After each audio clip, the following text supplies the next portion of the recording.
J'attendrai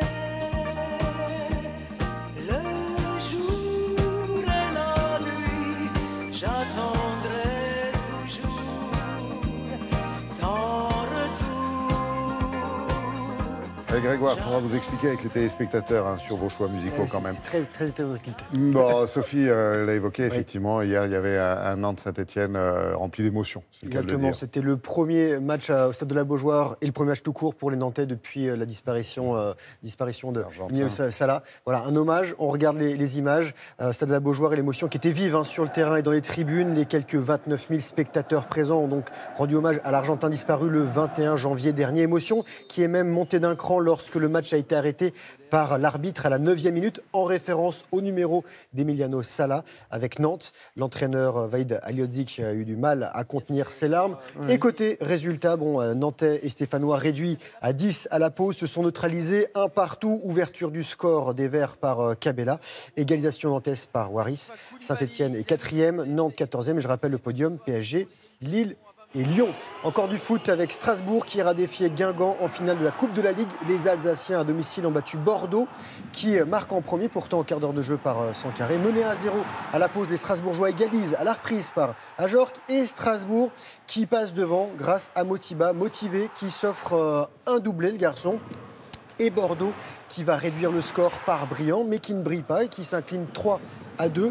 Et la finale Guingamp-Strasbourg, ce sera le 30 mars. Et une bonne nouvelle pour le PSG. Neymar, blessé au pied droit, va éviter l'opération et doit retrouver les terrains dans un délai de 10 semaines, c'est-à-dire en gros pour les quarts de finale de la Ligue des Champions.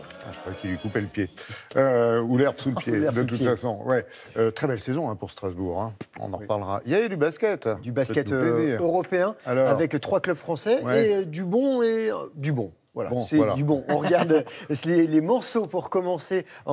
C'est la Ligue des Champions, les Manceaux en noir qui ne sont plus qu'à une victoire de la qualification pour les 8e de finale. Les Manceaux qui sont allés s'imposer sur le parquet des Italiens d'Avellino 80-68. Et bien. En blanc, dans cette même compétition, Nanterre est dans la même situation, c'est-à-dire encore une victoire pour accéder en 8e de finale. Mais les Franciliens, ils ont pris l'eau face à Venise 89-80. Et Nanterre devra donc s'imposer lors de son prochain match mardi prochain. En Israël. Oui, j'essaie d'écrire un petit peu ce matin. Et en Eurocoupe, Villeurbanne en blanc a puni Krasnodar 72-61. Les Russes pourtant sérieux candidats à la victoire finale. Et l'Asvel verrouille sa place de leader. Ils sont sur les rails face au Lokomotiv. C'est très bien celle-là aussi. Bon, je la note pour plus tard. Deux roues.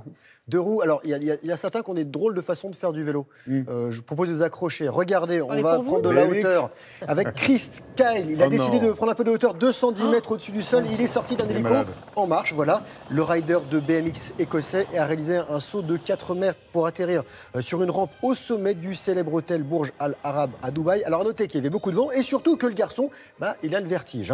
Et il y a quand même d'autres moyens de rentrer dans un hôtel. Et pour finir, on retourne en France, la neige, alors cette saison, mais pas pour skier cette fois-ci, pour en baver avec la Spartan Race, célèbre course d'obstacles qui a fait étape à Valmorel en Savoie. 3500 participants avec une course pour la plus longue de 13 km plus, parce qu'en fait il y a plus de 13 km pour l'avoir fait, pas celle-là mais sur le sable. 25 obstacles et ramper, tirer, pousser, courir.